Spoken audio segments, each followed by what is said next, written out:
Hey guys, तो आज हम यहाँ पर देखेंगे काल यानी टेंस। तो काल कितने प्रकार के होते हैं और काल की इंग्लिश है टेंस। तो उसी में हम देखेंगे और उसके ट्रांसलेशन रूल देखेंगे। और उनमें सबसे पहले आता है प्रेजेंट इंडेफिनिट। और प्रेजेंट इंडेफिनिट में कौन कौन से वाक्य होते हैं? तीन चार वाक्य होते हैं, तो वो सब के हम यहाँ पर देखेंगे। ठीक, तो यहाँ पर ट्रांसलेट यानी अनुवाद होता है। तो उसी के रिलेशनशिप में जितने भी संबंधित सब आएंगे तो सब हम यहाँ पर देखेंगे। ठीक, तो स्टार्ट करते हैं।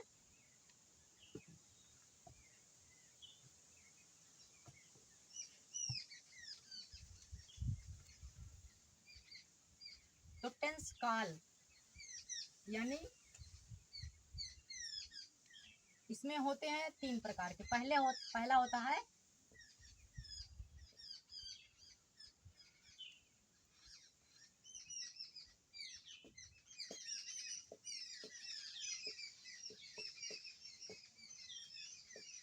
Present tense. तो इसमें प्रेजेंट टेंस होता है सबसे पहला। तो सबसे पहला प्रेजेंट टेंस होता है। प्रेजेंट टेंस यानी वर्तमान काल। वर्तमान काल में जो चल रहा हो, जो काल चल रहा हो, यानी यह समय चल रहा है तो इस समय को कहेंगे वर्तमान काल। ठीक, यानी जो चल रहा है, जो काल चल रहा है उसको हम वर्तमान काल के रूप में जानते हैं। तो यहाँ पे अगला इसका आता है पास्ट। Past tense. ठीक, यहाँ पर पास्ट टेंस होता है। तो पास्ट टेंस होता है तो पास्ट टेंस यानी इसका भूतकाल। भूतकाल यानी जो बीत गया हो। पास्ट टेंस की हिंदी है भूतकाल। भूतकाल मतलब जो बीत गया हो, जो ये चल रहा है, अब ये जब बीत जाएगा तो उसे कहेंगे भूतकाल। तो वही होता है भूतकाल। भूतकाल यानी जो बीत गया हो। तो इसमें हम भूतकाल होता है दूसरे नंबर पर, और तीसरे नंबर पर आता है फ्यूचर।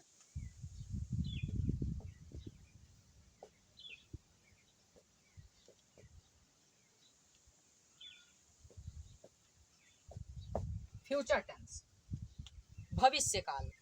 जो हमारा आने वाला दिन है, जो बीत गया, वो जो चल रहा है वो वर्तमान काल है, और जो बीत गया वो भूतकाल है, और जो आने वाला है वो है भविष्य काल। यानी आने वाला समय कोई नहीं जानता। आने वाला समय भविष्य काल होता है, जो आएगा।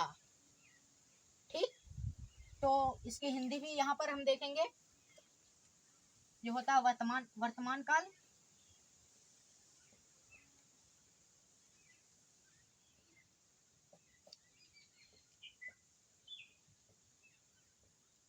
और ये होता है, और पास्ट टेंस की हिंदी है भूतकाल।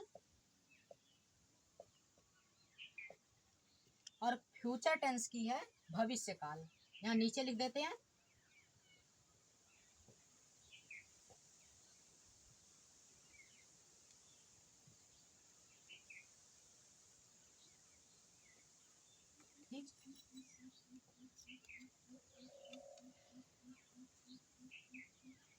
ये है भविष्य काल। ठीक, अधिकतर हम लोग बुक में देखते हैं, बुक यानी किताब में देखते हैं तो भविष्य काल इस तरीके का लिखा होता है। लेकिन बहुत लोग इसमें ता जो है ये नहीं लिखते। ठीक, जो शुद्ध होगा वो ता लगा होगा तब शुद्ध होगा। ठीक, वैसे तो भविष्य काल लिखा ही है, कोई बात नहीं, भविष्य काल फिर भी है, लेकिन भविष्य काल इस तरीके से पढ़ा जाएगा। ठीक, इसका शुद्ध उच्चारण है। तो इसकी हिंदी भी हो गई। अब यहाँ पर देखेंगे सबसे पहले प्रेजेंट टेंस। प्रेजेंट टेंस यहाँ पर देखेंगे सबसे पहले। प्रेजेंट टेंस में प्रेजेंट इंडेफिनिट।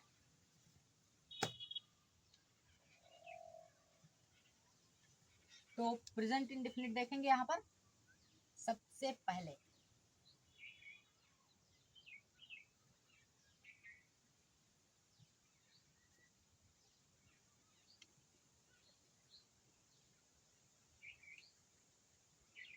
ठीक, अब यहाँ पर देखेंगे present tense.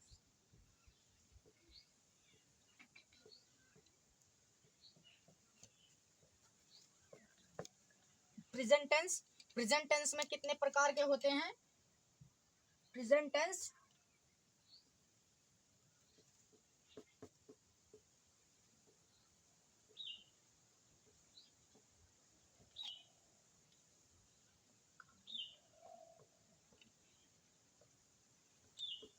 Four types of present tense.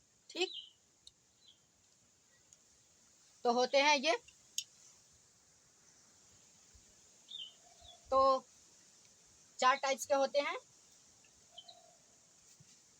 यहाँ पर काइंड्स दिया है, काइंड्स मीन्स भी प्रकार होता है और टाइप्स मीन्स भी होता है प्रकार, दोनों मीन्स होता है।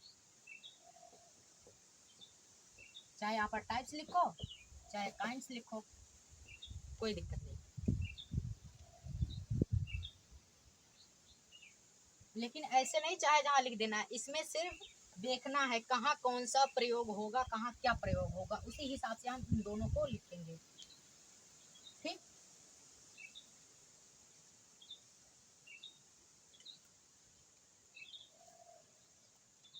प्रेजेंट टेंस पहला है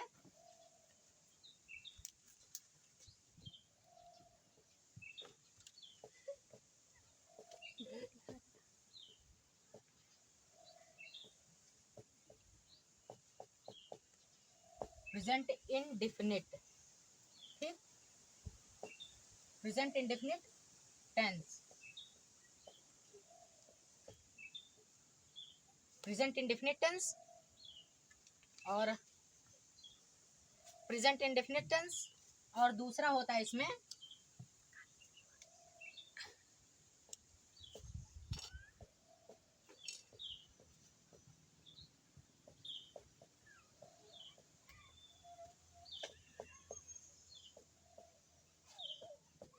प्रेजेंट कॉन्टिन्यूअस टेंस।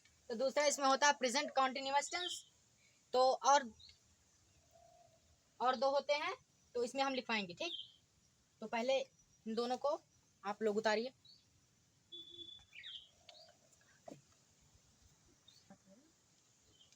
ठीक, तो यहाँ पर हम देखेंगे present indefinite, present continuous, present perfect.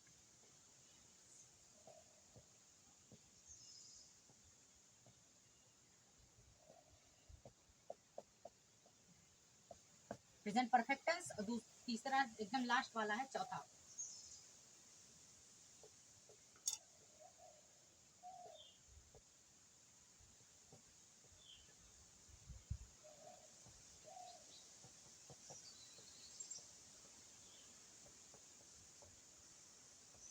Present perfect continuous tense. पहला, दूसरा और ये है चौथा। पहला, दूसरा, तीसरा, 4 टाइप्स के होते हैं। प्रेजेंट इंडेफिनिट 4 टाइप्स का होता है, तो इसमें हम देखेंगे चारों टाइप्स। ठीक, तो पहला है प्रेजेंट इंडेफिनिट, दूसरा है प्रेजेंट कॉन्टिन्यूअस, तीसरा प्रेजेंट परफेक्ट और तीसरा प्रेजेंट परफेक्ट कॉन्टिन्यूअस। यानी पहले की हिंदी है सामान्य वर्तमान काल, पहले की हिंदी है सामान्य वर्तमान काल, और दूसरे की अपूर्ण वर्तमान काल, तीसरा पूर्ण वर्तमान काल, और चौथा है पूर्णपूर्ण वर्तमान काल। ठीक, तो इस टाइप के होते हैं चारों।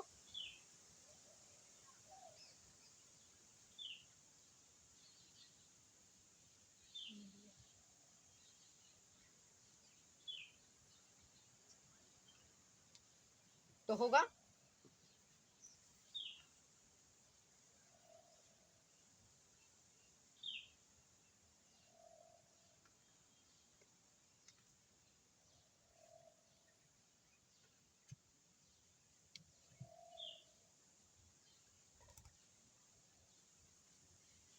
तो चारों यहाँ पर हम देख रहे हैं, जो कि पहला है प्रेजेंट इंडेफिनिट टेंस, यानी सामान्य वर्तमान काल, जो चल रहा हो, जो हो रहा हो, उसे कहते हैं प्रेजेंट इंडेफिनिट यानी सामान्य वर्तमान काल। यहाँ पर हम सिंपल इंडेफिनिट टेंस भी कर सकते हैं, कोई दिक्कत नहीं। और प्रेजेंट कॉन्टिन्यूअस टेंस, अपूर्ण वर्तमान काल, जो पूरा ना हुआ हो, यानी जो जारी हो। जैसे जैसे किसी वाक्य में दिया है, वह गाय, जैसे गाय घास चर रही है, ठीक, गाय घास चर रही है, इसमें जारी क्रिया जारी है, तो इसमें हम प्रेजेंट कॉन्टिन्यूअस के रूल को अपनाएंगे, ठीक। और उसके बाद आता है प्रेजेंट परफेक्ट टेंस, यानी पूर्ण वर्तमान काल। यहाँ पर पूर्ण वर्तमान काल होता है, तो पूर्ण वर्तमान काल में जो पूरा हो चुका हो, इसमें जैसे हमने क्या बोला, गाय घास चर रही है, ठीक, यह वाक्य है। तो इसमें अगर हम परफेक्ट में करेंगे, प्रेजेंट परफेक्ट में, तो यहाँ पर होगा गाय घास चर चुकी है, क्योंकि उसने पूर्ण कर लिया है, क्रिया को पूर्ण कर लिया है, तो यहाँ पर प्रेजेंट परफेक्ट टेंस है। तो इसी हिसाब से इसकी हिंदी है पूर्ण वर्तमान काल, ठीक। अब इसके बाद आता है चौथा, प्रेजेंट परफेक्ट कॉन्टिन्यूअस, पूर्ण वर्तमान काल, यानी जिस कार्य को पूर्ण हो चुका हो, अनिश्चित व निश्चित समय उस वाक्य में दिया हो, तो उसको हम कहते हैं प्रेजेंट परफेक्ट कॉन्टिन्यूअस टेंस। यानी जिस वाक्य में कार्य पूरा हो चुका हो, कार्य तो उसमें पूरा ही हो चुका होगा, फिर उसके बाद उसमें जो कार्य कर रहा है उसमें अनिश्चित समय अथवा निश्चित समय का जिक्र किया जाए, तो उसमें हम प्रेजेंट परफेक्ट कॉन्टिन्यूअस के रूल्स को अपनाएंगे, ठीक। तो यहाँ पर प्रेजेंट परफेक्ट कॉन्टिन्यूअस होता है। तो यहाँ चारों क्लियर हुआ। तो यहाँ पर प्रेजेंट इंडेफिनिट के रूल्स हम देखेंगे, कौन कौन से इसमें वाक्य होते हैं और कैसे कैसे, ठीक। तो now get ready.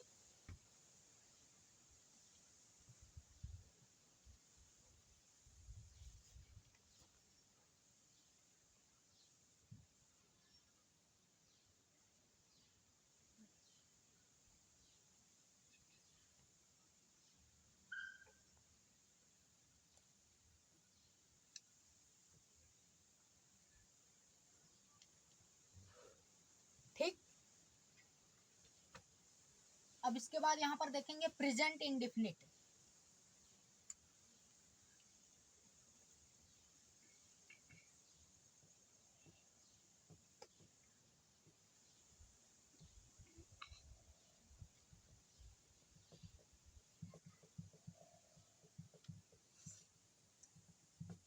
Present indefinite tense, present indefinite tense की हिंदी है सामान्य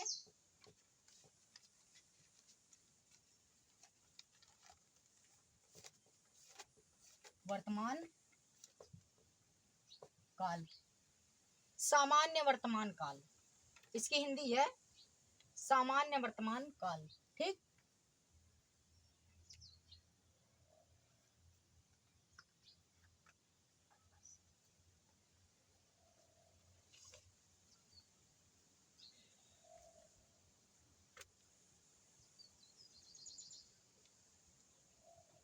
तो सामान्य वर्तमान काल इसकी हिंदी है, आप लोग उतारिए।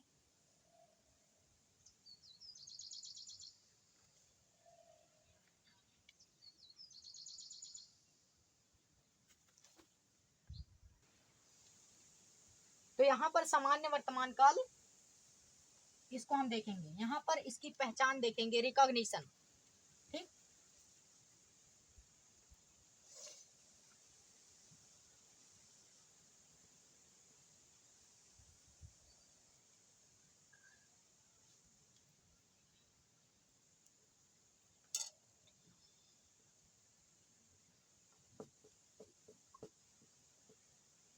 रिकॉग्निशन, इसकी हिंदी है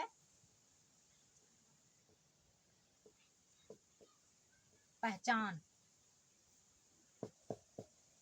ठीक। इसकी हिंदी है पहचान। हेडिंग का सिंबल लगाएंगे, पहचान। तो इसकी पहचान क्या है, किसी भी वाक्य अगर दिया है तो उसमें हम कैसे पता करेंगे कि यह वाक्य सामान्य वर्तमान काल का वाक्य है। तो पहचान यहाँ पर हम लिखवाते हैं।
तो ये इसकी पहचान है जी।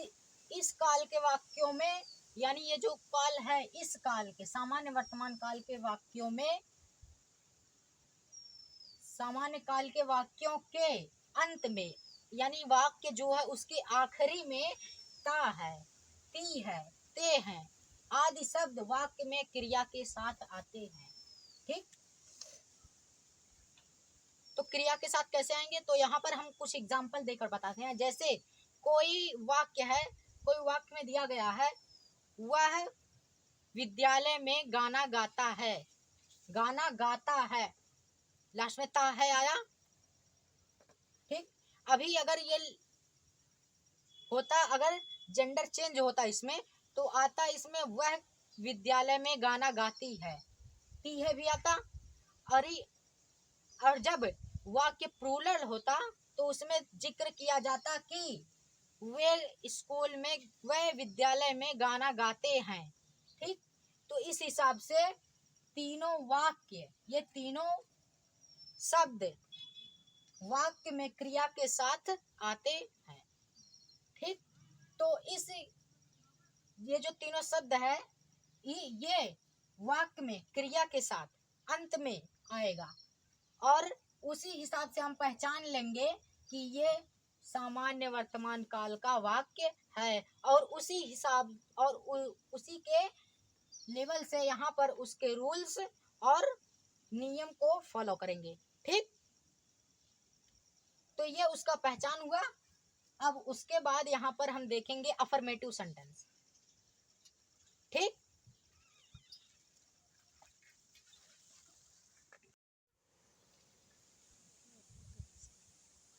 तो यहाँ पर हम इसके देखेंगे कौन कौन से वाक्य हैं। तो शुरू करते हैं।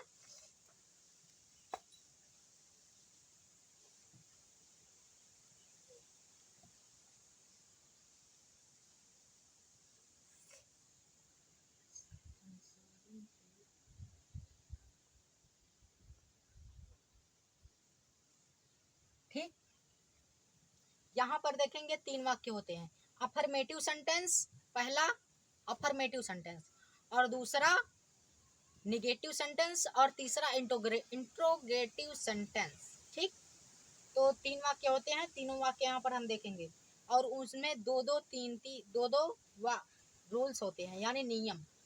तो यहाँ पर देखेंगे।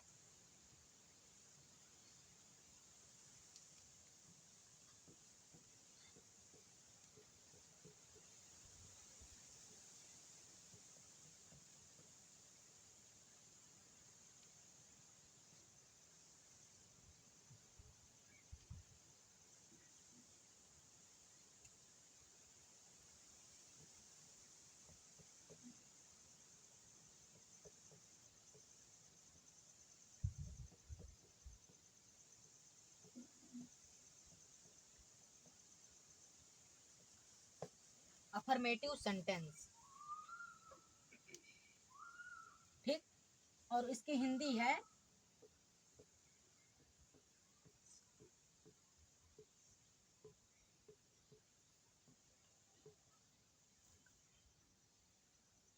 सकारात्मक वाक्य। सकारात्मक वाक्य है इसकी हिंदी।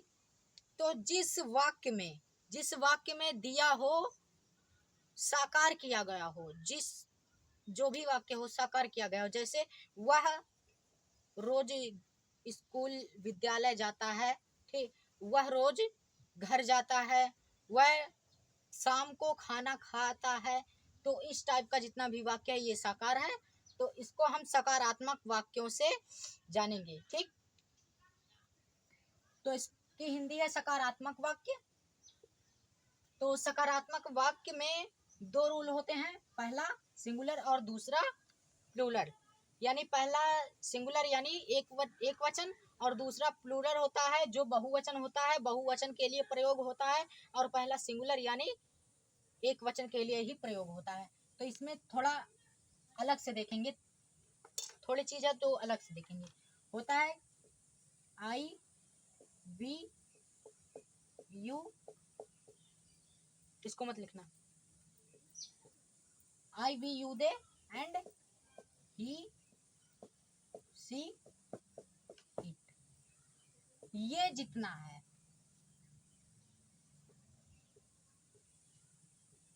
प्लूरल है, और ये जितना है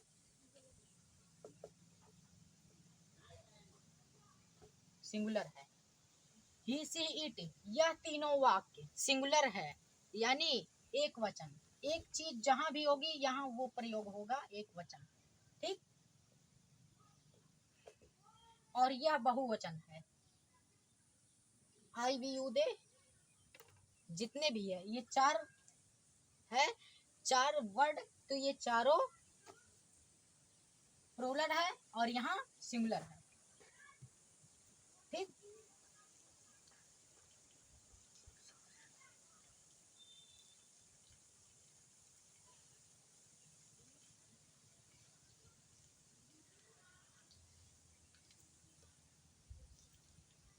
तो यहाँ पर रूल नंबर 1 देखेंगे, rule point 1।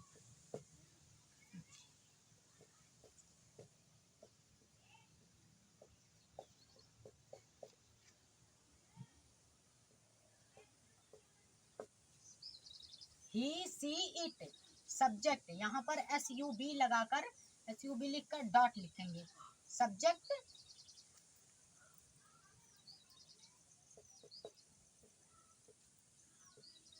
Singular, subject singular noun,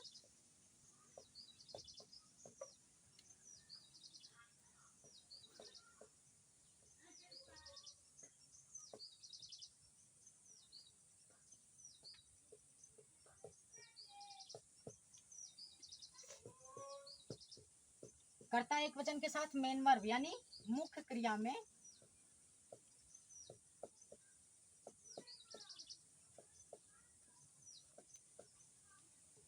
yes या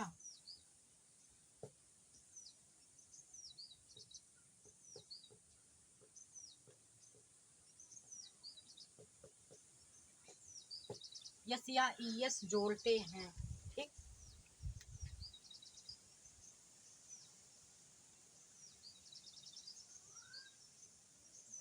तो ये हुआ। तो he she it subject singular noun कर्ता एक वचन के साथ मुख्य क्रिया में यस या ईएस जोड़ते हैं।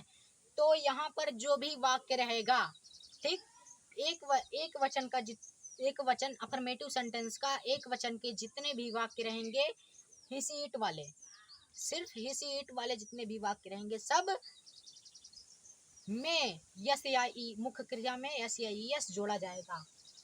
ठीक, और एक बात, यहाँ पर प्रेजेंट इंडेफिनिट टेंस चल रहा है, तो उसकी सहायक क्रिया है, ऊपर लिख लीजिएगा, जहां पर लिखे हैं प्रेजेंट इंडेफिनिट टेंस वहां पर थोड़ी गैपिंग करके लिख लीजिएगा, हेल्पिंग वर्ब, सहायक क्रिया, हेल्पिंग वर्ब्स नेम।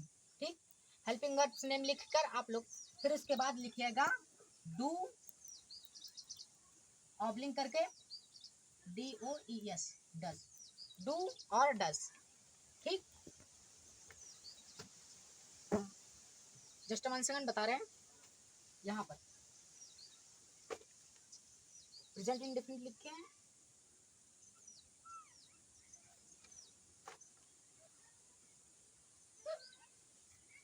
यहाँ थोड़ी जगह पर, यहाँ पर लिख लो, और यहाँ पर आप यहाँ पर हेल्पिंग वर्ब।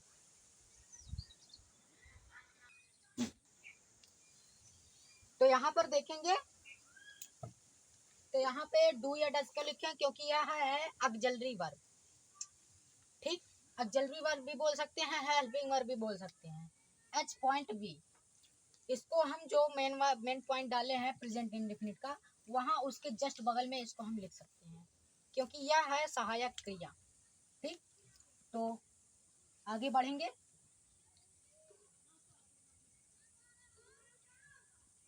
यह क्लियर हुआ? आप लोग लिख चुके?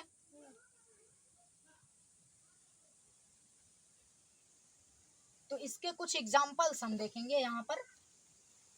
ठीक,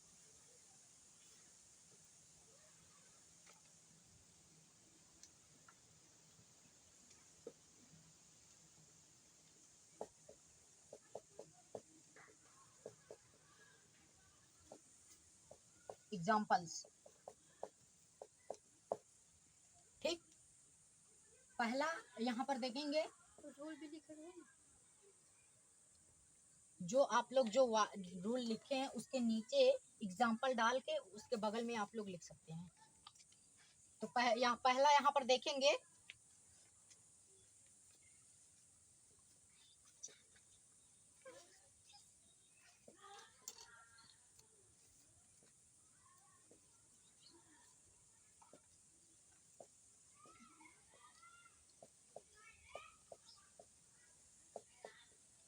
वह रोज घर जाता है। यह है सिंगुलर का, सिंगुलर नाउन का। ठीक, सिंगुलर नाउन का है, वह घर जाता है, सिंगुलर नाउन का है। तो यहाँ पर हम देखेंगे सिंगुलर नाउन में क्या क्या प्रयोग होते हैं। हमने पहले ही बताया था कि इसमें subject plus main verb plus object. इसमें पहले हम खोजेंगे सब्जेक्ट कौन है, सब्जेक्ट वाह, ये क्या है, सब्जेक्ट है। और इसमें मेन वर्ब, उसके बाद क्या आएगा, मेन वर्ब। मेन वर्ब में यहाँ पर क्या है, जाता, क्रिया कर रहा है, तो यहाँ पर मेन वर्ब आएगा जाता, और बाकी जो बचा ये सब क्या है, ऑब्जेक्ट। ठीक, तो यहाँ पर लिखेंगे सबसे पहले, अब सब्जेक्ट लिखेंगे। सब्जेक्ट क्या है, वाह, ही, यहाँ पर क्या है, जाता। जाता को क्या, जाता की इंग्लिश क्या है, जाना का गो। तो इसमें रूल में बताया गया कि मेन वर्ब मुख्य क्रिया में यस या ईएस जोड़ते हैं, तो यहाँ पर ईएस जोड़ेंगे। और कहीं भी लिखा जाए गो, गोज, गो, गोज, गोइंग, कुछ भी लिखा रहे जाने के लिए, तो वहां पर टू लिखना पड़ता है क्योंकि गो के साथ टू हमेशा मेन वर्ब के साथ आता है। ठीक, तो यहाँ पर लिखे ही गोज टू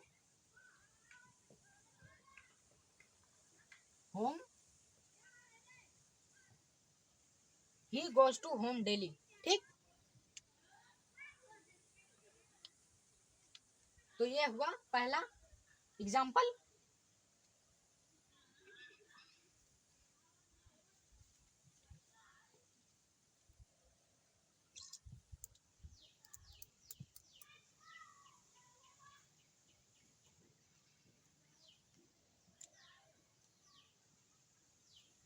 तो इसमें हम देखेंगे क्या है इसमें, अब इसकी हिंदी है वाह, गोज, जाना, टू, हमने क्या बोला, गो के साथ टू हमेशा मुख्य क्रिया में लगा आता है। होम, घर, और डेली, रोज। ठीक, और हमने क्या बताया, यस या यस है, जो डू या डज आता है उसके हिंदी है, उसकी हिंदी है। ठीक, क्योंकि हेल्पिंग वर्ब के साथ आता है, आ रहा है, तो जाहिर सी बात है यही है। ठीक, तो अगला देखेंगे रूल पॉइंट 2।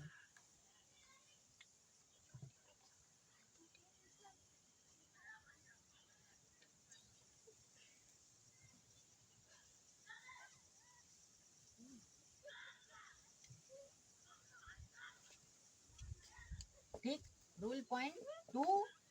ठीक, तो यहां पर देखेंगे। ठीक, तो यहां पर हम देखेंगे रूल पॉइंट 2। ठीक, तो यहाँ पर रूल पॉइंट 2 में सर 2 एग्जाम्पल और बता दीजिए। क्या रूल पॉइंट 1 का? हाँ ठीक है, कितना, 2 एग्जाम्पल है और? हाँ 2 एग्जाम्पल। तो यहाँ पर 2 एग्जाम्पल और देखेंगे।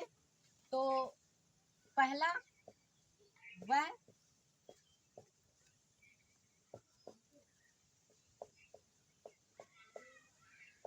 वह खाना खाता है। ठीक, वह खाना खाता है, तो यह वाक्य है हमारा प्रेजेंट इंडेफिनिट के अफर्मेटिव सेंटेंस का रूल पॉइंट 1 का। तो इसकी हिंदी है सब्जेक्ट, इसमें पहले subject plus main verb plus object. ठीक, subject plus main verb plus object. तो इसमें देखेंगे सब्जेक्ट कौन है, सब्जेक्ट यह है, और मेन वर्ब ये खाना, ऑब्जेक्ट ही। यहाँ पर क्या है, ईट, खाना। तो यहाँ पर ईट लिखेंगे और यस या ईएस जोड़ेंगे, क्योंकि सिंगुलर नाउन का है तो लिखना तो लिखेंगे यहाँ पर रूल के नियम के अनुसार। ही ईट्स,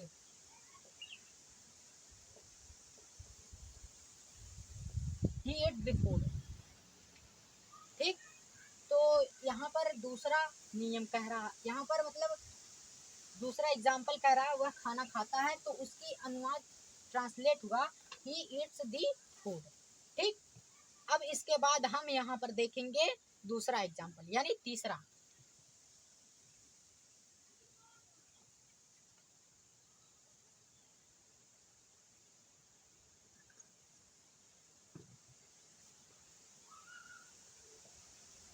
वह है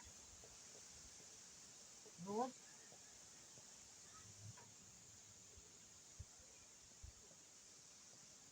विद्यालय में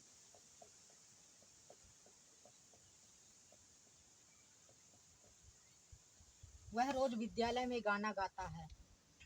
ठीक, तो वह रोज विद्यालय में गाना गाता है, तो यहाँ पर सब्जेक्ट यहाँ पर कौन है, सब्जेक्ट वह है, और मेन वर्ब गाना गाता, ये गाता है यानी गाना गा रहा है, तो गाता ही होगा, गाता ही है। ठीक, और बाकी जो बचे हैं ये रोज विद्यालय में गाना, ये है ऑब्जेक्ट। ठीक, तो यहाँ पर नियम के अनुसार हम ट्रांसलेट कंप्लीट करेंगे। तो पहला यहाँ पर है सब्जेक्ट, सब्जेक्ट कौन है, ये मेन वर्ब कौन सा है, गाता, बाकी जो ऑब्जेक्ट है यह सब है, इसको छोड़कर जितने भी हैं सब। ठीक,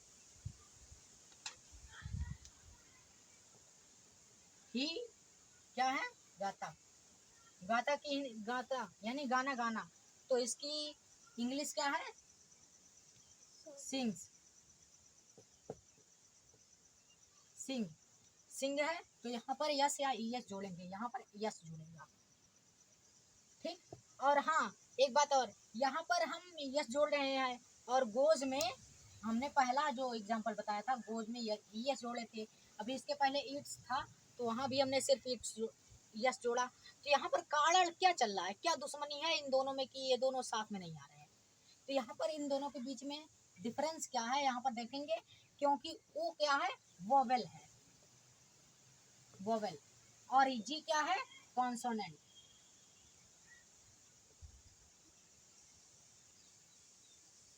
कॉन्सोनेंट्स। ठीक, अब वोवेल्स क्या है, ए ई आई ओ you, A E I O you के साथ ई यस जुड़ेगा, और जितने भी कॉन्सोनेंट्स हैं ए ई आई ओ यू के अलावा, या इन पांचों वर्डों के अलावा जितने भी और शब्द हैं अल्फाबेट में, सब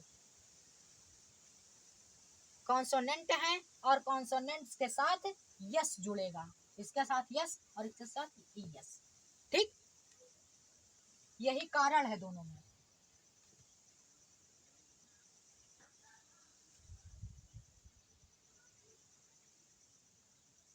ही सिंग्स, तो यहाँ पर हमने सब्जेक्ट को लिखा और मेन वर्ब को लिखा, बट फिर उसके बाद आया किसका नंबर, ऑब्जेक्ट का। तो ऑब्जेक्ट क्या, इसके साथ ए लगाएंगे, क्यों, गाना गाना जुड़ रहा है, वह रोज विद्यालय में गाना गाता है, गाना गाता है, तो यह जुड़ा हुआ आ रहा है, तो यहाँ पर ए लगाएंगे, ए जुड़ने के लिए लगता है, यानी यह आर्टिकल है, दी के समान होता है, ठीक। तो उससे ही देखेंगे, तो गाना, ही सिंग अ सॉन्ग,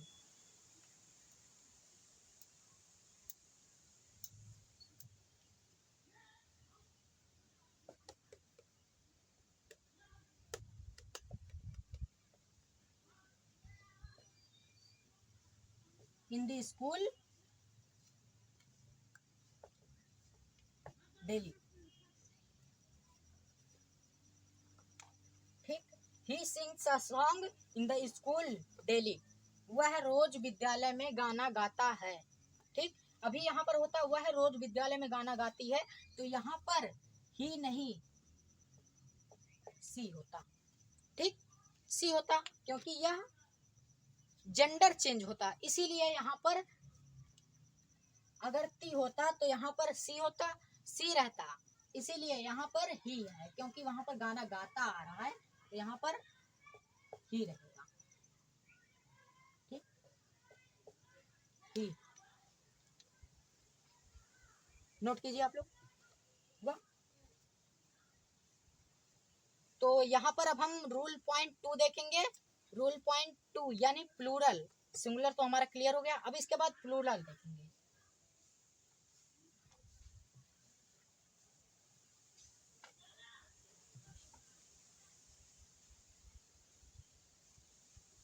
ठीक,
ठीक।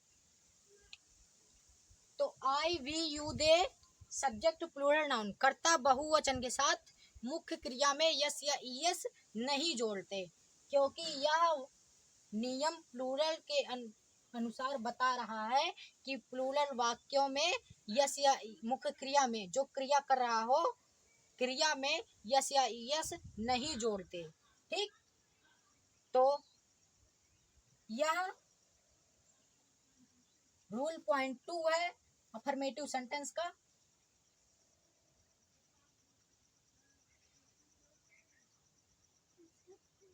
ठीक।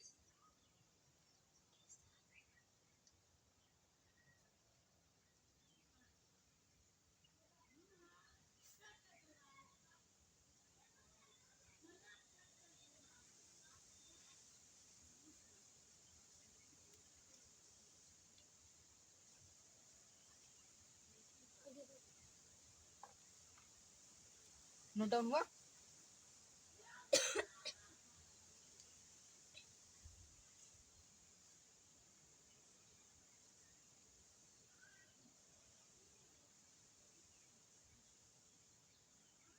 ठीक। अब इसके एग्जांपल्स देखेंगे, ठीक, एग्जांपल। तो यहाँ पर देखेंगे,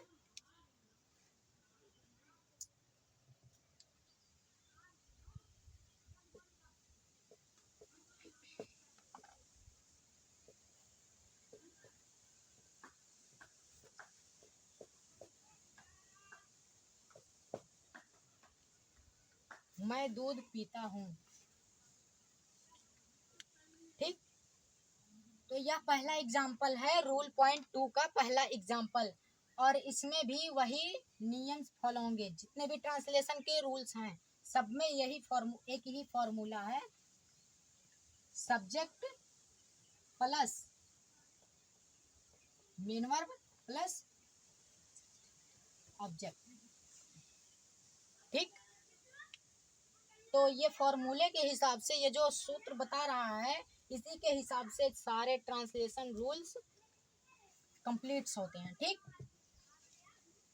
तो यहाँ पर सब्जेक्ट कौन है, कर्ता क्या है, इसमें कर्ता क्या है, मैं।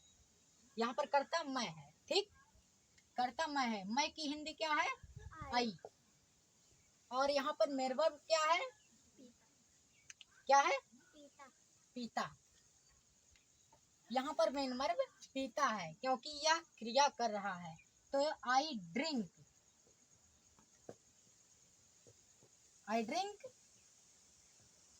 The milk. ठीक, I drink the milk.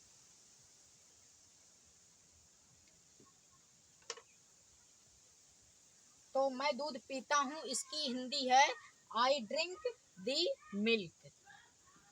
Translation, अनुवाद।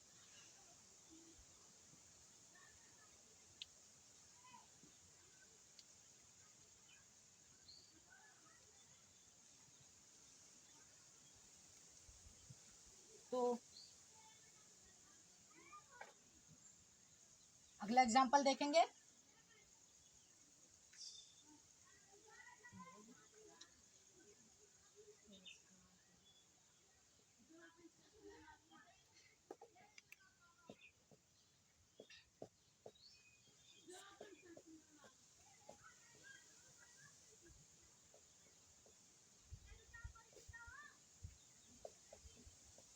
वे लोग खाना खाते हैं।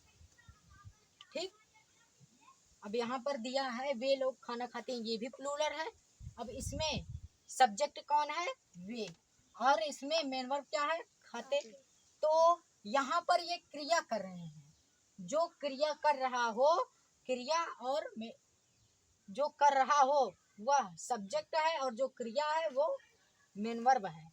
तो सबसे पहले लिखेंगे सब्जेक्ट को, यहाँ पर दे खाते हैं।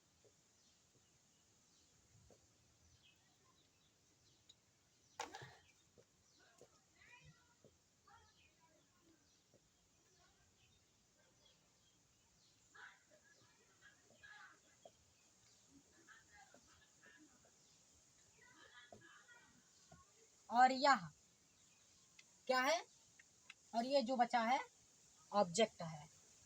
ठीक, तो लोग को कहते हैं पीपल। ठीक,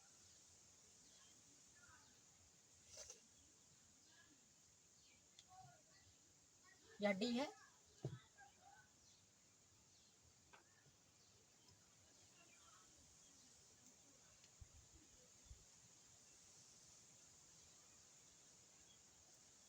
दूसरा देखेंगे।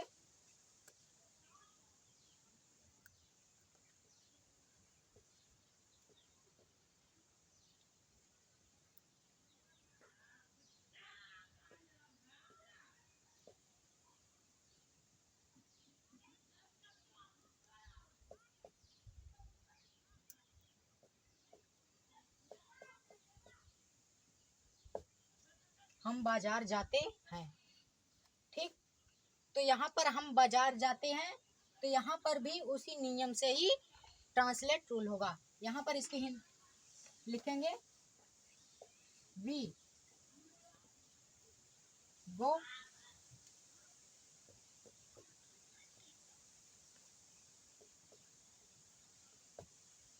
To market. ठीक,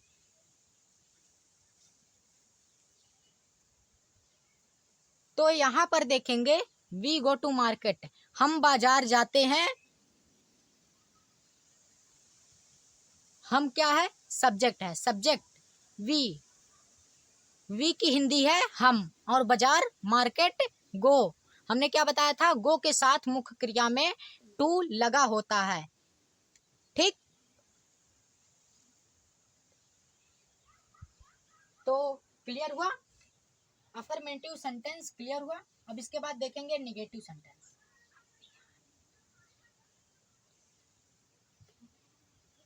सर एक थोड़ा कठिन सा दे दो, दे मतलब दीजिए। मतलब ट्रांसलेशन ये थोड़ा इजी है, और एक कठिन। एग्जाम्पल में हाँ वो होमवर्क में मिलेगा।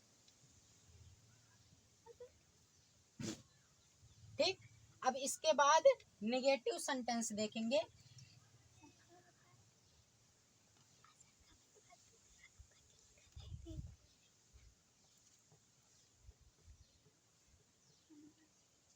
निगेटिव सेंटेंस, ठीक, यानी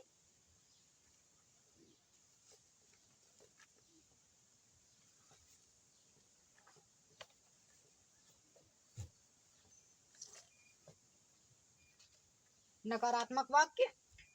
तो निगेटिव सेंटेंस नकारात्मक वाक्य, और इसको हम चाहे तो शॉर्ट फॉर्म में भी इसकी रूल पॉइंट 1 लिख सकते हैं, जैसे सब्जेक्ट प्लस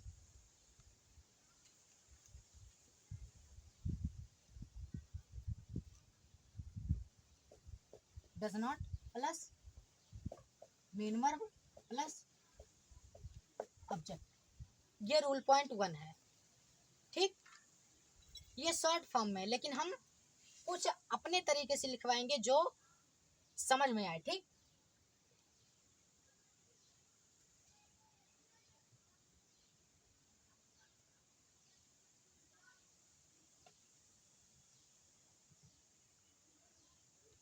अब नकारात्मक वाक्य क्या है ये देखेंगे। यहाँ पर नकारात्मक वाक्य ऐसा वाक्य जिसमें जो भी क्रिया हो उसमें नहीं का जिक्र हो।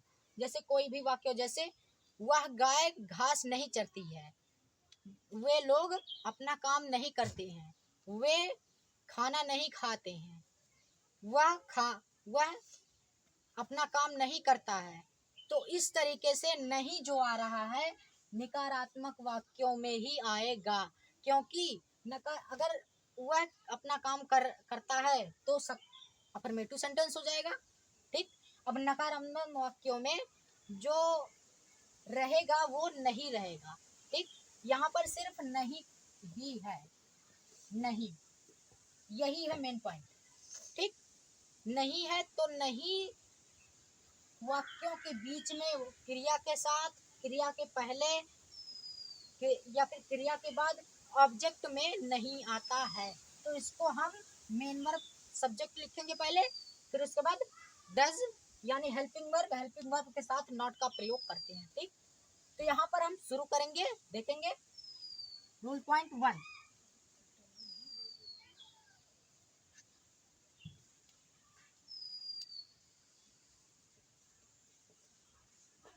रूल पॉइंट 1,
यहाँ पर नहीं हो पा रहा है।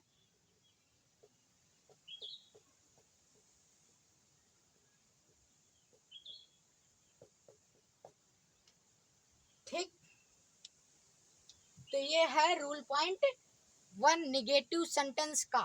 तो यहाँ पर देखेंगे he she it subject singular noun करता है एक वचन के साथ, नहीं के लिए डज नॉट का प्रयोग करते हैं। डज क्यों आया? हेल्पिंग वर्ब है।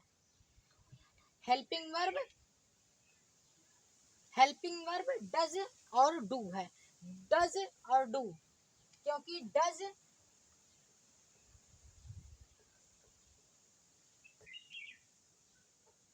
ये डज सिंगुलर वाक्यों के में लगता है, डज सिंगुलर वाक्यों में लगता है और डू प्लूरल वाक्यों में लगता है। ठीक, और मुख्य क्रिया में यस या यस नहीं जोड़ते। ठीक, लिख दे रहे हैं। मेन वर्ब मुख्य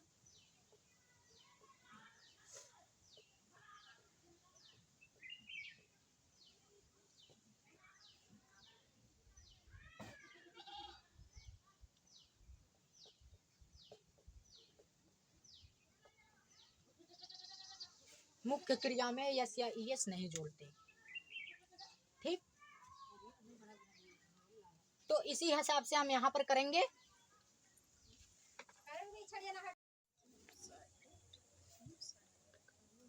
तो यहाँ पर रूल पॉइंट 2 देखेंगे। निगेटिव सेंटेंस यानी निगेटिव सेंटेंस नकारात्मक वाक्य का पहला रूल हो चुका है, तो यहाँ पर हम उसके दूसरे रूल को देखेंगे। ठीक, तो यहाँ पर देखेंगे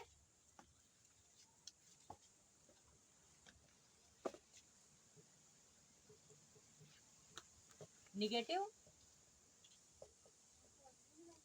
सेंटेंस। निगेटिव सेंटेंस यानी नकारात्मक वाक्य, ये तो हमने बताया था, आप लोग जानते भी होंगे।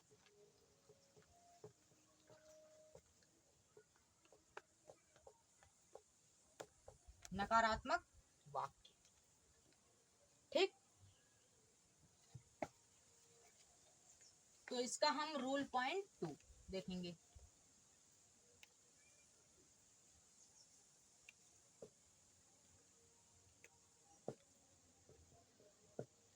रूल पॉइंट 2 क्या है?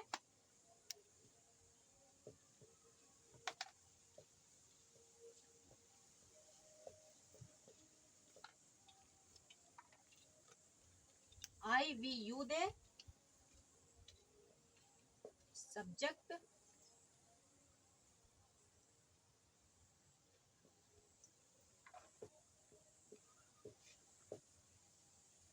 Plural noun. ठीक,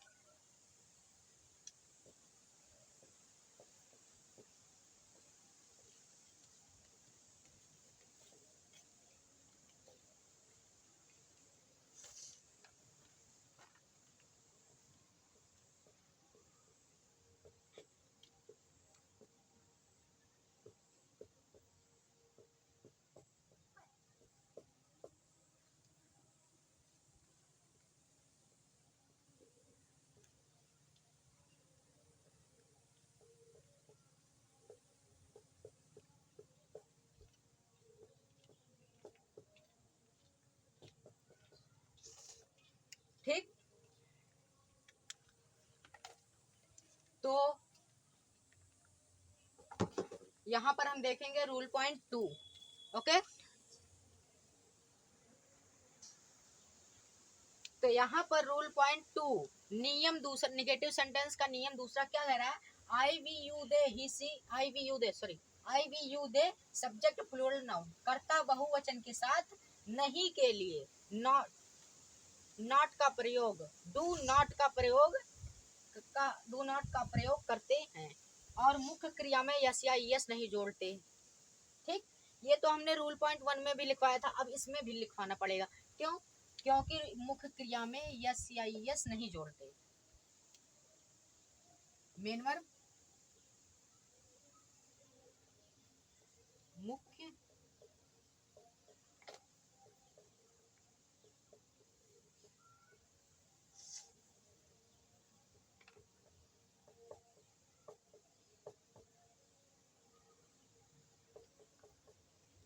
ठीक, तो ये रूल पॉइंट 2 कह रहा 2 है। ठीक, तो रूल पॉइंट 2 प्लूरल है और रूल पॉइंट 1 जो था वो सिंगुलर है। ठीक, अब इसमें डू आया है, क्यों? क्योंकि हमने बताया था कि डू प्लूरल वाक्यों के साथ लगता है, और यहाँ पर और रूल पॉइंट 1 में जो डज था उसमें एक वचन के वाक्यों में डज का प्रयोग होता है। ठीक, और यहाँ पर वाक्य अगर बहुवचन है तो यहाँ पर डू का प्रयोग करेंगे। यदि वाक्य अगर एक वचन है तो यहाँ पर ईएस लगेगा, क्योंकि डज नॉट का प्रयोग करेंगे। ठीक, वाक्य के अनुसार यहाँ पर सहायक क्रिया बदलती रहती है। तो इसके एग्जाम्पल्स देखेंगे।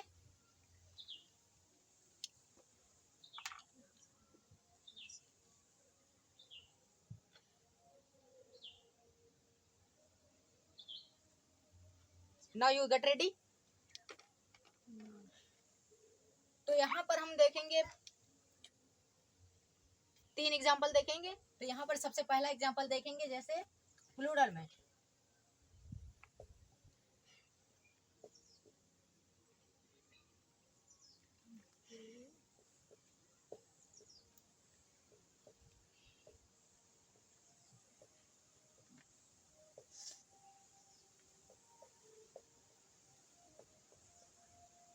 वे विद्यालय नहीं जाते हैं। ठीक, वे विद्यालय नहीं जाते हैं, तो ये निगेटिव सेंटेंस है, प्लूरल वाक्य है। निगेटिव सेंटेंस का प्लूरल यानी रूल पॉइंट 2 का एग्जाम्पल्स है।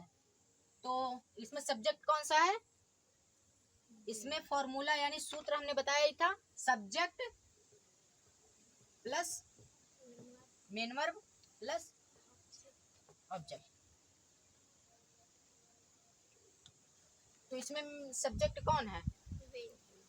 वे सब्जेक्ट है, और इसमें मेन वर्ब कौन है? मेन वर्ब जाना, और बाकी जो बचा ऑब्जेक्ट। तो इसमें हम सबसे पहले क्या लिखेंगे? वे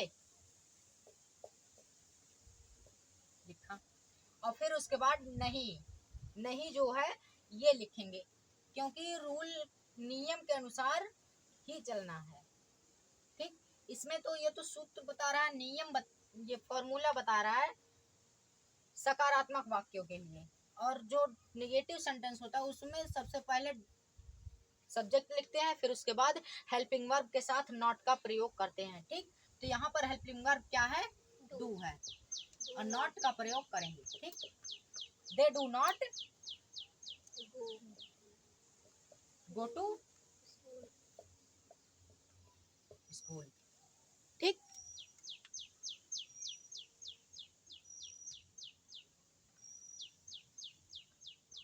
तो यहाँ पर इसी तरह से हमारे वाक्य जो रहते हैं वो चेंज होते रहते हैं। ठीक, अगला एग्जाम्पल रहेगा,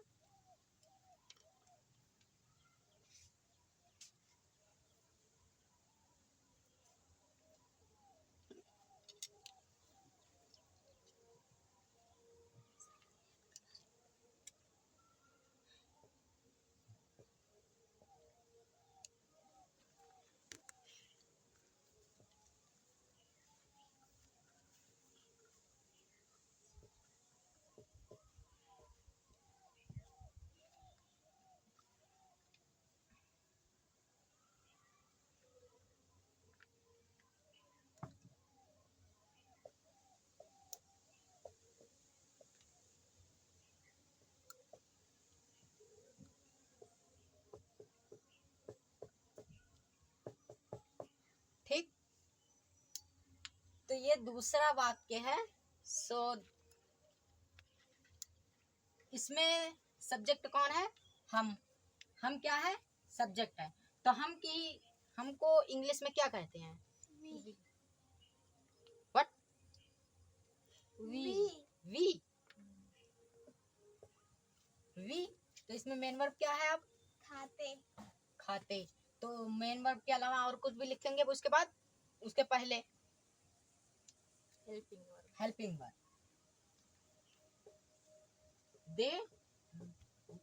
वी डू नॉट ईट,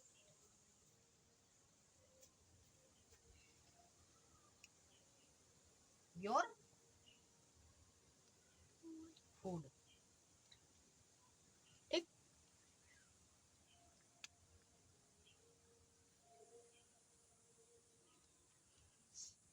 तो ये दूसरा एग्जाम्पल हो गया।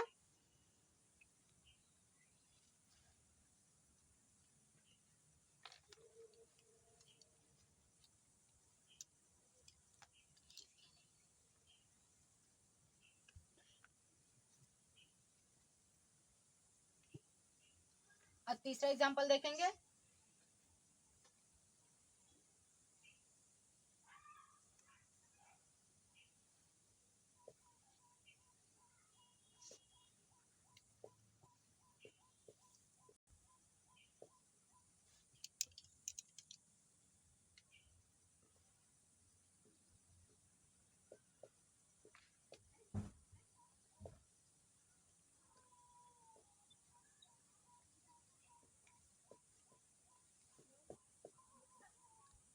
तुम रोज बाजार नहीं जाते हो।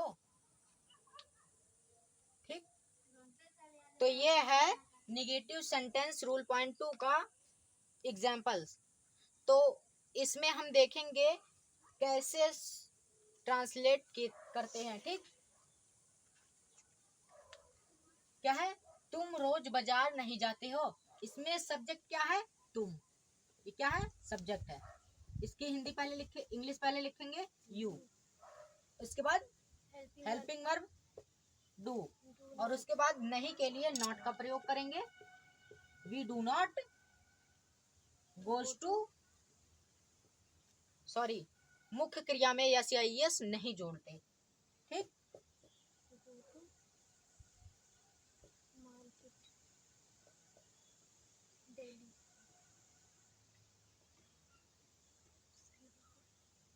ठीक,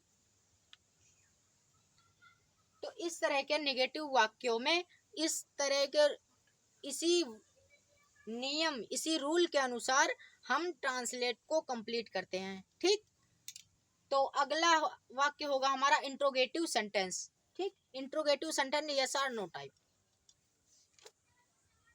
देखेंगे यहाँ पर।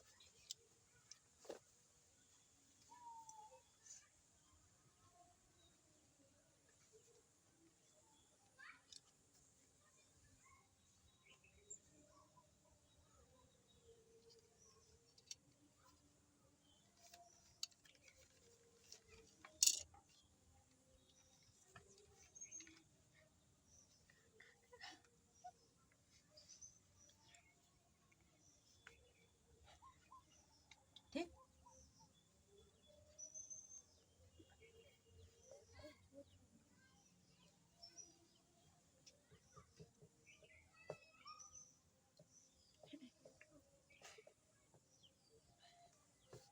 Interrogative sentence. ठीक, इंट्रोगेट, ठीक, तो यहाँ पर इंट्रोगेटिव सेंटेंस। ठीक, INTERROGATIVE, interrogative SENTENCE, interrogative sentence यानी प्रश्नवाचक वाक्य।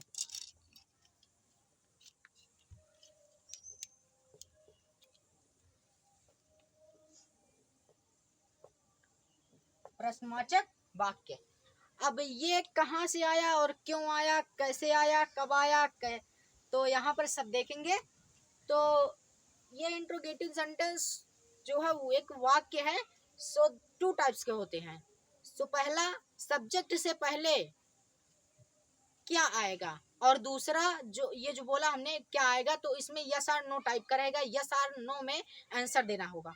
और दूसरा जो रहेगा वो long question, long answer types होगा। सो उसमें लंबे क्वेश्चन रहेंगे, लंबे आंसर्स भी उसमें कंप्लीट एक्सप्लेन करना होगा। ठीक, तो यहाँ पर देखेंगे प्रश्नवाचक वाक्य।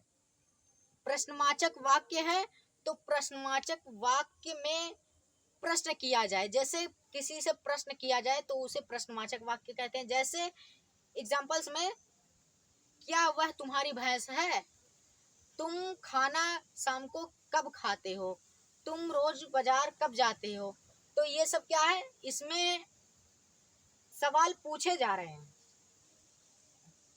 जहां सवाल पूछे जाए वहां इंट्रोगेटिव का मार्क लगता है।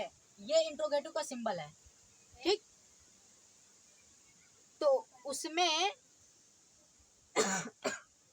तो उसमें यहाँ पर इंट्रोगेटिव, अगर इंट्रोगेटिव वाक्य है वहां पर हमने क्वेश्चन मार्क नहीं लगाया है तो हमारा वाक्य गलत भी हो सकता है, क्योंकि क्योंकि स्कूल में जब टीचर देता है, ट्रांसलेट देता है या फिर कुछ भी देता है, तो उसके साथ अगर क्वेश्चन मार्क ना लगा हो तो उसके लिए भी गलत काट देता है, हमारा वाक्य ट्रांसलेट गलत हो जाता है सिर्फ क्वेश्चन मार्क की वजह से। तो क्वेश्चन मार्क को बहुत ध्यान से समझना है, ठीक। तो यहाँ पर हम प्रश्नवाचक वाक्य जिससे क्वेश्चन किया जाए यानी प्रश्न किया जाए, तो इस तरीके के वाक्यों में हम इंट्रोगेटिव वर्ड, इंट्रोगेटिव सेंटेंस कहते हैं, ठीक।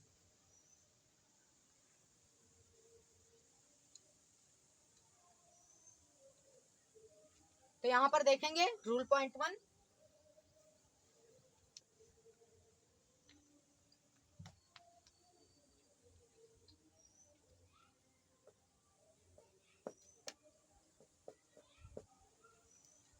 रूल पॉइंट 1,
डू डज का प्रयोग करते हैं, ठीक।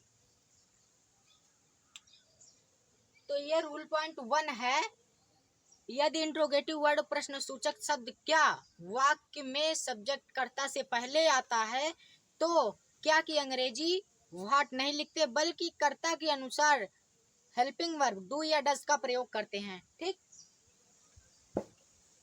तो हेल्पिंग वर्ब डू या डज का प्रयोग करते हैं यहाँ पर, ठीक।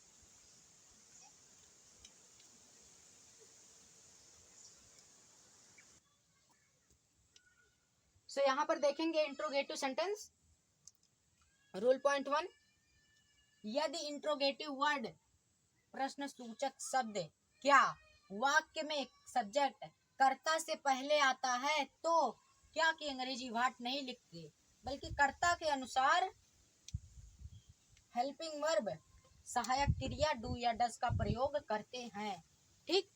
डू या डज का प्रयोग करते हैं क्या, यदि कोई यदि कोई वाक्य है जैसे क्या वह खाना खाता है, क्या वह खाना खाता है, तो क्या के लिए व्हाट नहीं लिखा जाएगा। क्यों? क्योंकि यह यस और नो टाइप का क्वेश्चन है और वाक्य है, तो इसलिए इसमें हेल्पिंग वर्ब का प्रयोग होगा। ठीक।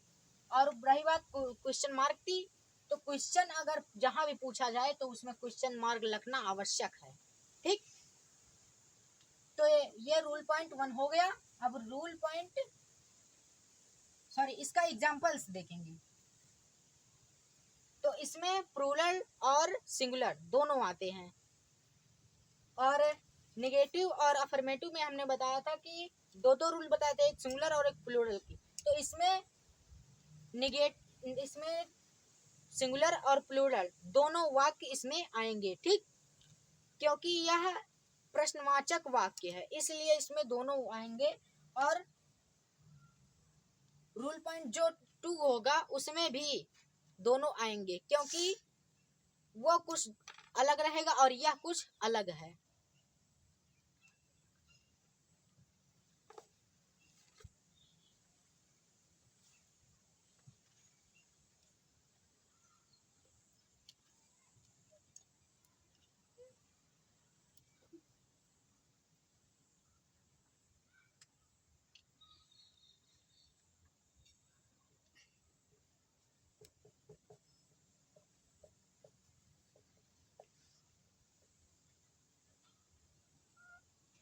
इंट्रोगेटिव सेंटेंस,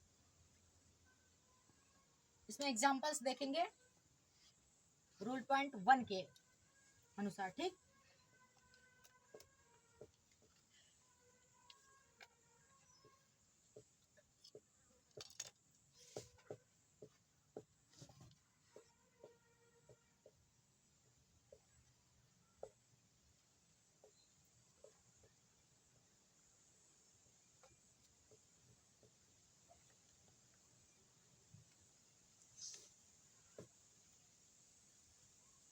क्वेश्चन मार्क, क्या तुम्हारी गाय दूध देती है? यस और नो टाइप का है ना। अगर देती है तो हाँ, नहीं देती है नो, नहीं। ठीक। तो इस टाइप के ये जो है ये यस और नो टाइप का रूल पॉइंट 1 है। और इसमें हम ट्रांसलेट करेंगे। इसमें हम जो वर्ड होते हैं प्रश्न इंट्रोगेटिव वर्ड होते हैं जैसे व्हाई, हाउ, व्हेन, वेयर और व्हाट, इन सब जो होते हैं ये सब, तो इसमें हम नहीं लिखेंगे क्योंकि वो रूल पॉइंट 2 में लिखेंगे। और यहाँ पर क्या की जगह पे डू या डज यानी हेल्पिंग वर्ब का प्रयोग करेंगे, चाहे वो प्रेजेंट इंडेफिनिट हो, प्रेजेंट कॉन्टिन्यूअस हो, present perfect, present perfect continuous हो, या पास्ट इंडेफिनिट या फ्यूचर इंडेफिनिट, चाहे जो हो। हम वहां पर क्या के लिए सब्जेक्ट से पहले अगर क्या आता है तो उसमें हेल्पिंग वर्ब का ही प्रयोग करेंगे। ठीक। तो यहाँ पर भी वैसे ही प्रयोग करेंगे। ठीक। तो क्या पिक की यहाँ पर हेल्पिंग वर्ब क्या है? डू या डज। तो यहाँ पर हमने क्या बताया था? डू कब लगेगा? जब वाक्य प्लूरल होगा। जब वाक्य प्लूरल होगा और तब डू लगेगा, और जब वाक्य सिंगुलर होगा तब डज लगेगा। तो यहाँ पर वाक्य कैसा है? प्लूरल है या सिंगुलर है? प्लूरल। प्लूरल। प्लूरल। प्लूरल। तो यहाँ पर प्लूरल है तो यहाँ पर लगेगा डू। ठीक। डू। और फिर उसके बाद इसमें सब्जेक्ट को लिखेंगे। तुम्हारी। सब्जेक्ट क्या है? तुम्हारी। देती। तुम्हारी। देती नहीं है, देती मेन वर्ब है। ठीक। डू योर,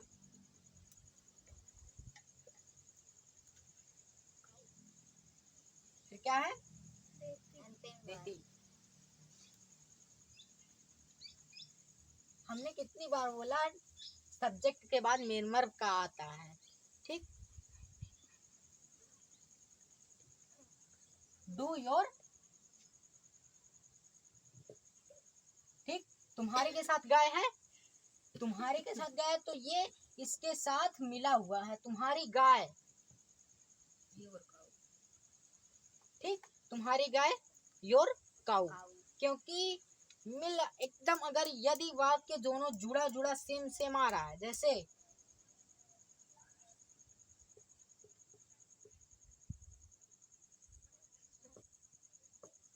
आपका बेटा, ठीक, तो बेटा को यहाँ नहीं लिख सकते, आपको यहाँ नहीं लिख सकते, तो उसी हिसाब से हम गाय को ऑब्जेक्ट में नहीं लिख सकते, और तुमको, तुम्हारी को भी ऑब्जेक्ट में नहीं लिख सकते, ये उसको सब्जेक्ट है दोनों, तो सब्जेक्ट में ही लिखेंगे। ठीक, योर काऊ, फिर उसके बाद देती यानी देना, मेन वर्ब।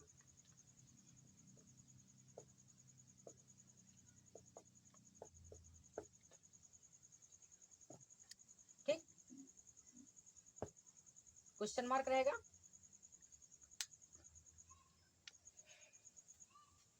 तो यहाँ पर हेल्पिंग वर्ब लगा है, क्योंकि क्या के लिए,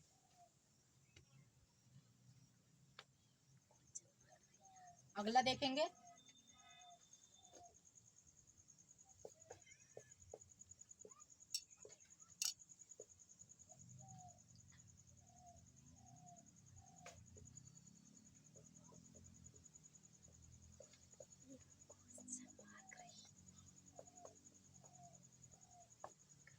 क्या वह गाना गाता है। ठीक, तो यहाँ पर क्या वह गाना गाता है, इस वाक्य को देखेंगे। ठीक, आपका हुआ।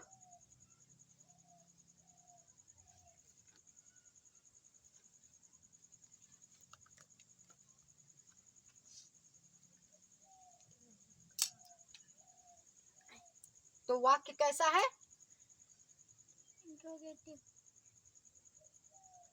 सिंगुलर या प्लूरल है, सिंगुलर, सिंगुलर है, तो सिंगुलर में कौन सी सहायक क्रिया लगेगी, डज, डज, डज ही। अब इसके बाद यह तो जुड़ा नहीं आ रहा है ना, इसमें जुड़ा आ रहा था इसलिए लिखा गया, इसमें वह गाना गाता है, तो इसमें के साथ यह जुड़ा आ रहा है, ये है, तो गाता क्या है, मेन वर्ब, मेन वर्ब क्या है, गाना, तो गाता है, तो इसकी इंग्लिश क्या है, सिंग।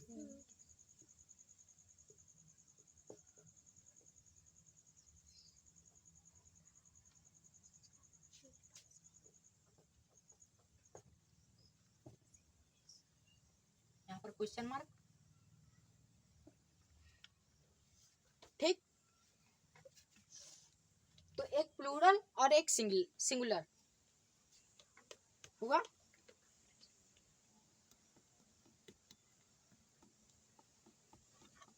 तो वो आंसर है ना, किधर आंसर है, वो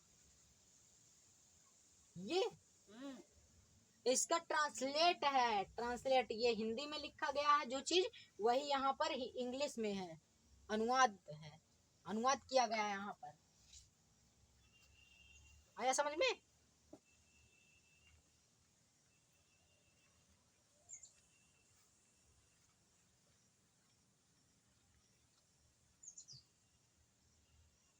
ठीक, यहाँ पर अब रूल पॉइंट 2 देखेंगे।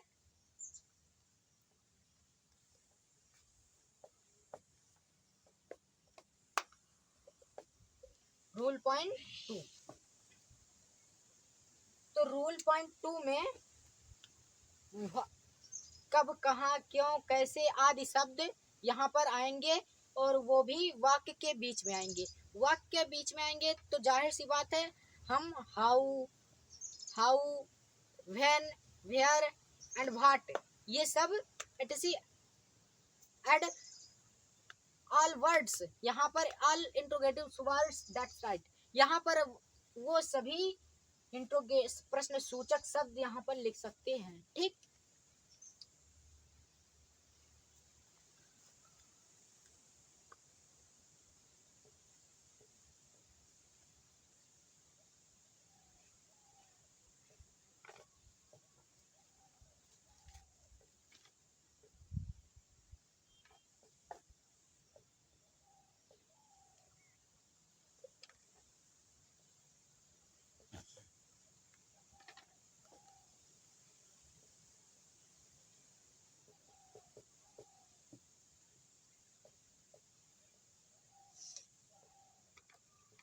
ब्रैकेट में रहेगा।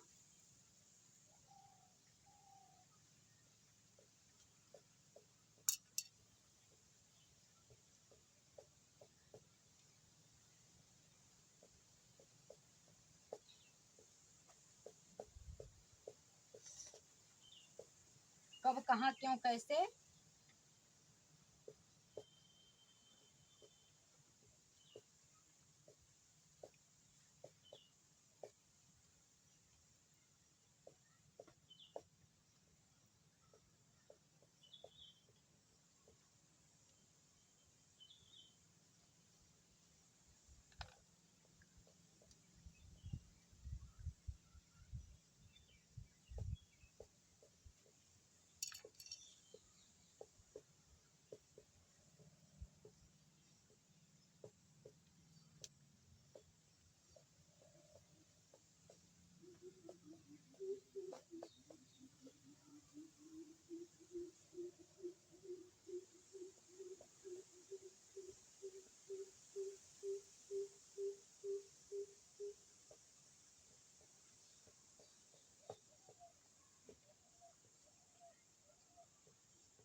तो ऐसे शब्दों की अंग्रेजी सर्वप्रथम लिखते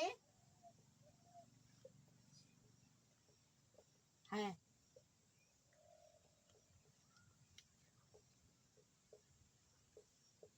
फिर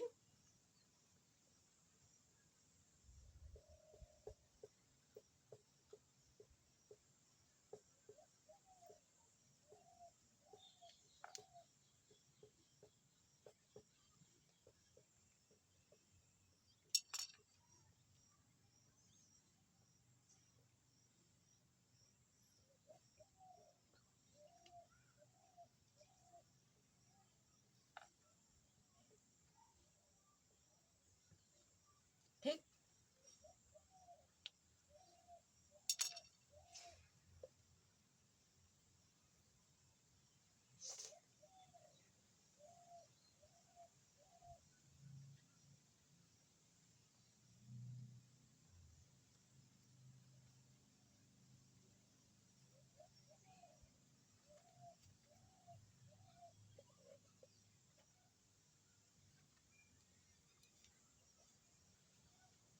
तो यहाँ पर रूल पॉइंट 2, यदि प्रश्न सूचक शब्द इंट्रोगेटिव वर्ड कब, कहाँ, क्यों, कैसे आदि शब्द वाक्य के बीच में या सब्जेक्ट कर्ता के बाद आते हैं तो ऐसे शब्दों की अंग्रेजी सर्वप्रथम लिखते हैं।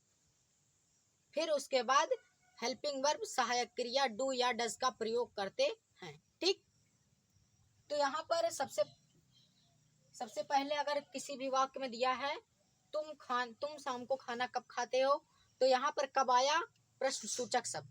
कब प्रश्न सूचक शब्द है तो कब की अंग्रेजी क्या है, व्हेन। व्हेन सबसे पहले लिखेंगे। फिर उसके बाद खाते हो तो इसका है हेल्पिंग वर्ब क्या है, डू या डज। तुम शाम को कब खाते हो, वाक्य कैसा है, प्लूरल है, तो इसमें डू का प्रयोग करेंगे। ठीक, इसी तरीके से यहाँ पर भी बताया गया है कि यदि प्रश्न सूचक शब्द इंट्रोगेटिव वर्ड कब, कहाँ, क्यों, कैसे आदि शब्द, इंट्रोगेटिव के आदि शब्द भी आते हैं, सब्जेक्ट कर्ता के बाद आते हैं या वाक्य के बीच में या फिर क्रिया के बाद। ठीक, तो ऐसे शब्दों की अंग्रेजी सर्वप्रथम लिखते हैं, यानी सबसे पहले लिखते हैं, कर्ता से भी पहले।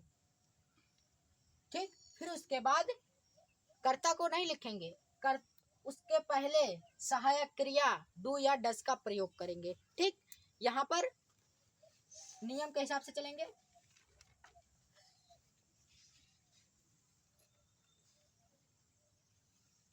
ठीक,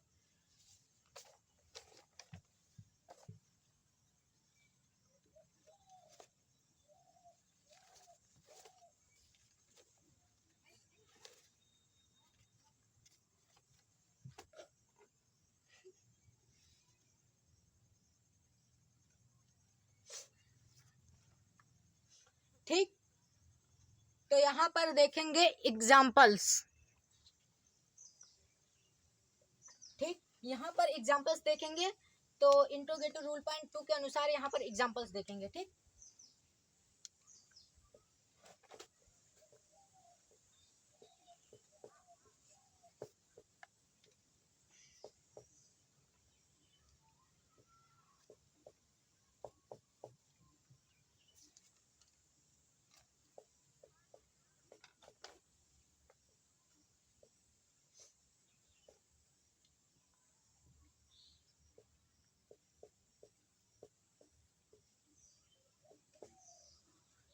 ठीक, तुम रोज शाम को खाना कब खाते हो। इसमें वाक्य ये कैसा है, इंट्रोगेटिव है, ठीक। ये सिंगुलर है या प्लूरल है, बताइए। प्लूरल, प्लूरल है। कैसे पता इसमें प्लूरल है।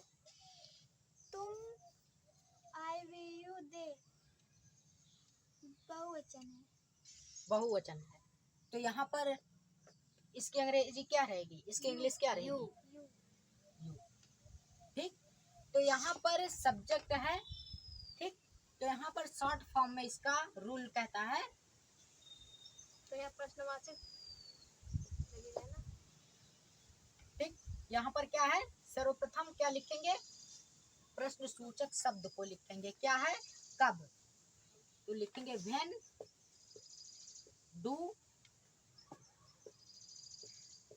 डू यू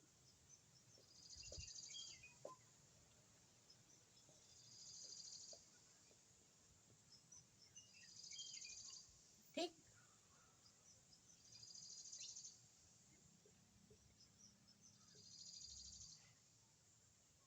व्हेन की स्पेलिंग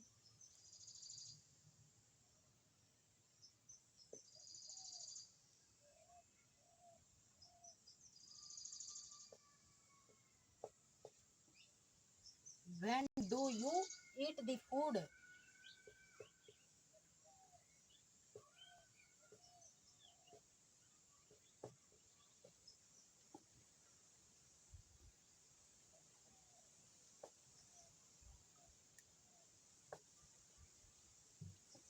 ठीक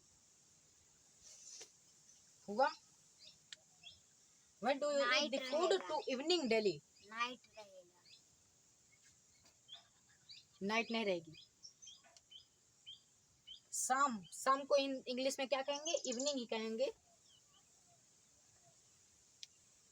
तो यहाँ पर जो है हमारा रूल पॉइंट दूसरे का पहला एग्जाम्पल हुआ है। सो राइट नाउ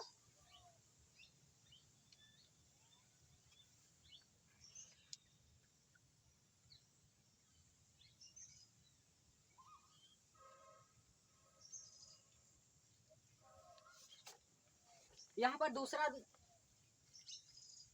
एग्जाम्पल देखेंगे।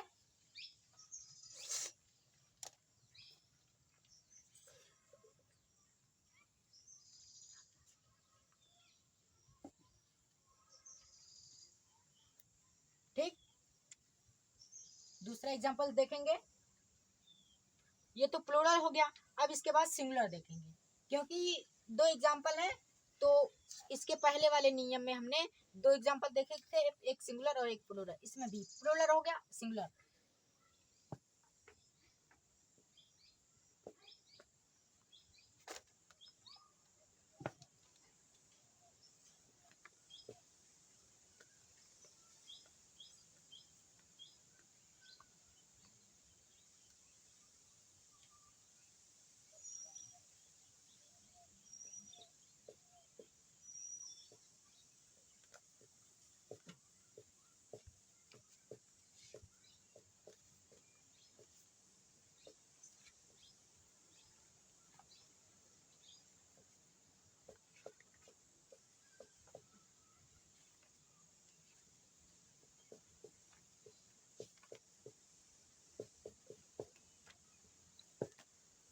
ठीक, किसान अपना खेत कैसे जोतता है, यह दूसरा एग्जाम्पल है।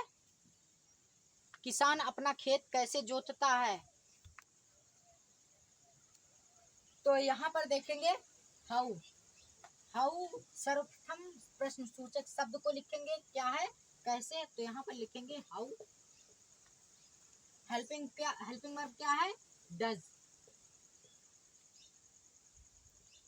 How does the, how does the farmer, कितना हुआ, सब्जेक्ट हुआ। अब इसके बाद मेन वर्ब, मेन वर्ब क्या है, जोतता। जोतता को इंग्लिश में क्या कहेंगे, प्लफ, PLOUGH, ठीक।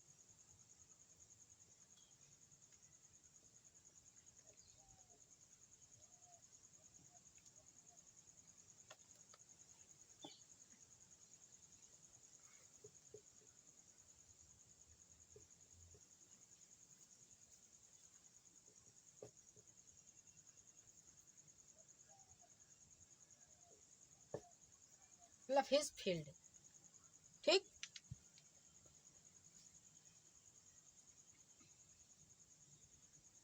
तो यहाँ पे हिज क्यों आया, और यहाँ पे अपना के लिए हिज ही लिखेंगे, क्योंकि वाक्य सिंगुलर है। यहाँ पर यदि वह होता तो हिज ही आता, किसान है। यदि यहाँ पर कोई औरत यानी जेंडर चेंज होता तो यहाँ पर हर आता, ठीक, HER। और यहाँ पे अगर जेंडर यहाँ पर भी चेंज है तो यहाँ पर हिज आएगा, ठीक। तो क्लियर हुआ।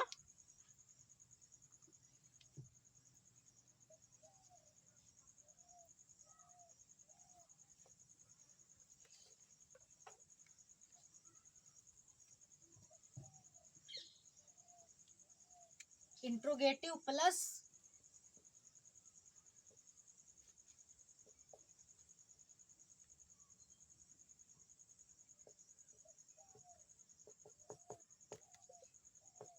प्लस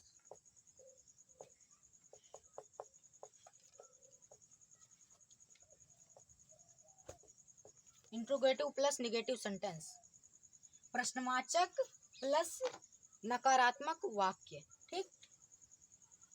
हिंदी लिख दे।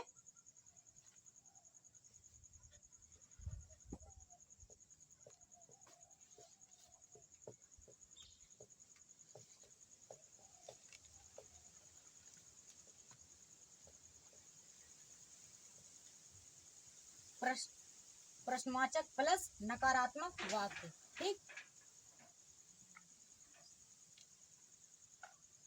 तो यहाँ पर देखेंगे, यदि कोई भी सेंटेंस, यदि कोई भी सेंटेंस प्रश्नवाचक है, उसमें यदि नहीं का जिक्र किया गया है तो उसे कैसे प्रयोग लिखेंगे, यहाँ पर देखेंगे, ठीक।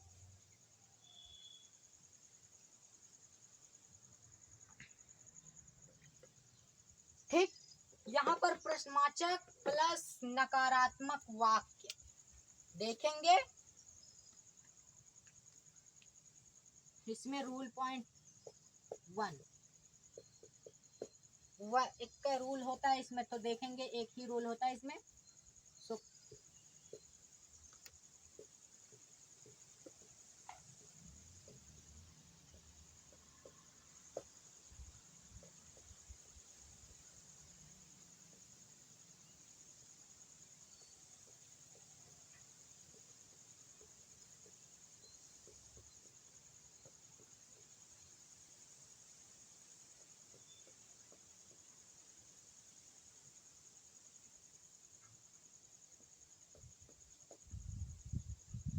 सब्जेक्ट कर्ता के बाद करते हैं, ठीक।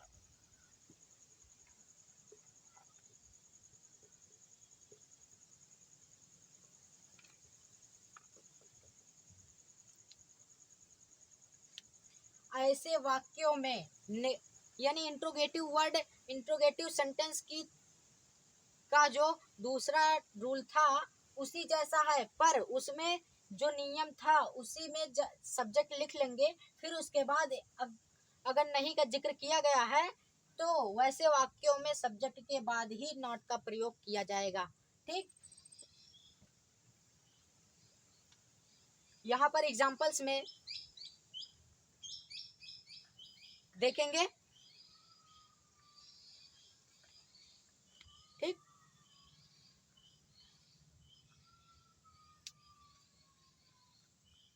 कर्ता के बाद क्या है? कर्ता के बाद प्रयोग करते हैं।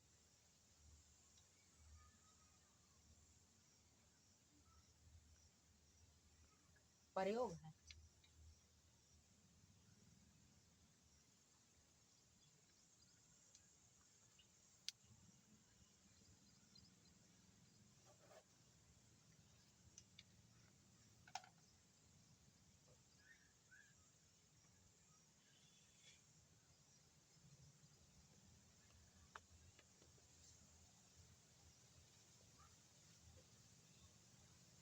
ठीक, अब इसके बाद एग्जांपल्स में भी देखेंगे।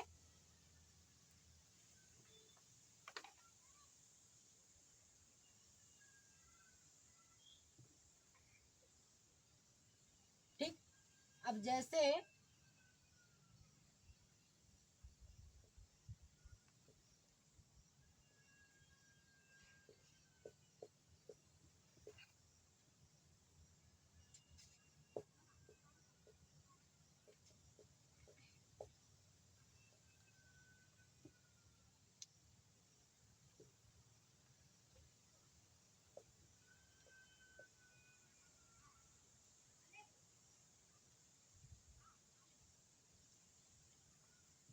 ये निगेटिव हो गया।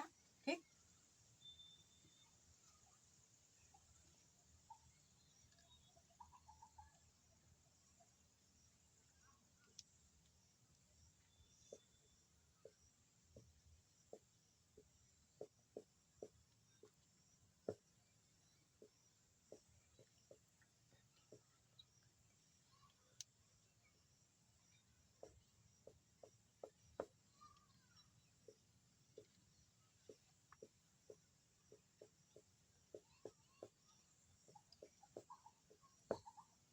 ठीक, इस तरीके का जितने भी वाक्य रहेंगे सब इंट्रोगेटिव प्लस निगेटिव रहेंगे। ठीक, तो इसमें सबसे पहले लिखेंगे क्या, सबसे पहले प्रश्नवाचक वाक्य क्या है, क्यों। तो प्रश्न सूचक शब्द क्या है, क्यों। तो क्यों को लिखेंगे भाई, भाई। और हेल्पिंग वर्ब क्या है, हेल्पिंग वर्ब यहाँ पर डू का प्रयोग करेंगे। ठीक है ना। तो यहाँ पर तुम रोज खाना क्यों नहीं खाते हो, यहाँ पर जैसे हमने बताया था ऐसे वाक्यों में नहीं के लिए नॉट का प्रयोग सब्जेक्ट कर्ता के बाद करते हैं। ठीक, कर्ता के बाद करते हैं। तो सब्जेक्ट यहाँ पर हम अभी लिखे नहीं है, पहले लिखे हैं सर्वप्रथम प्रश्न सूचक इंट्रोगेटिव वर्ड लिखा है, उसके बाद हेल्पिंग वर्ब डू का प्रयोग करते हैं, करेंगे। ठीक, प्लूरल वाक्य में डू का प्रयोग ही करेंगे। ठीक, डू, व्हाई डू यू। अब इसके बाद नॉट का प्रयोग करेंगे। ठीक, क्योंकि सब्जेक्ट इतना हो गया, सब्जेक्ट हो गया। अब सब्जेक्ट के बाद प्रयोग करेंगे।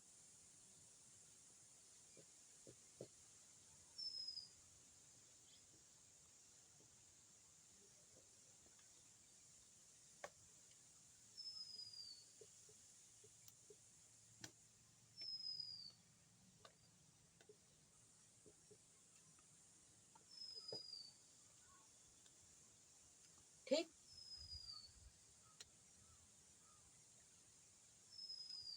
तो इसी में इतना छोड़ के हम उसमें लिखवाए हैं सब्जेक्ट कर्ता के बाद नॉट का प्रयोग करते हैं। ठीक, इतना छोड़ के अगर इसको लेकर हम लिखवाते तो वाक्य जो नियम था वो बहुत बड़ा हो जाता। ठीक, इसीलिए शॉर्ट फॉर्म में हो गया। एग्जाम्पल नंबर 2, एग्जाम्पल नंबर 2 यहाँ पर देखेंगे। ठीक, वो सिंगुलर रहेगा, सिंगुलर। Example number 2